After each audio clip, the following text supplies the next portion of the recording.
मेरे लघु कथा संग्रह माया से सुनिए कहानी आत्मग्लानि। मुदित और मान्या की शादी को लगभग 7 वर्ष हो गए थे, मगर अभी तक उनका घर नए मेहमान की किलकारियों से गुंजायमान नहीं हुआ था। 2-3 वर्षों तक सब लोग यही सोचते रहे थे कि शायद दोनों अभी चाहते नहीं होंगे, मगर इतना लंबा समय निकल जाने के बाद घर वालों को ही नहीं बल्कि नाते रिश्तेदारों को भी चिंता होने लगी थी।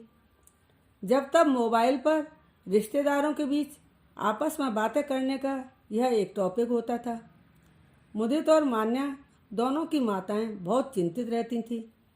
अब मुदित और मान्या डॉक्टर की सलाह लेकर प्रयास कर रहे थे।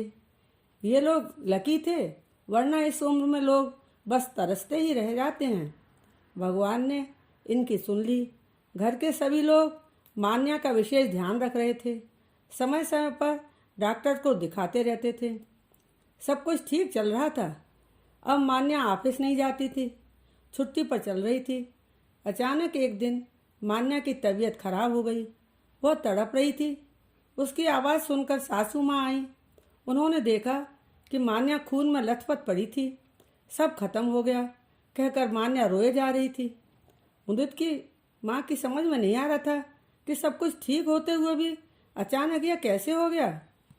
उन्होंने डॉक्टर को फ़ोन करके बुलाया था। मुदित भी आ गया था। डॉक्टर का कहना था कि अधिक उम्र हो जाने पर इस तरह की संभावना रहती है।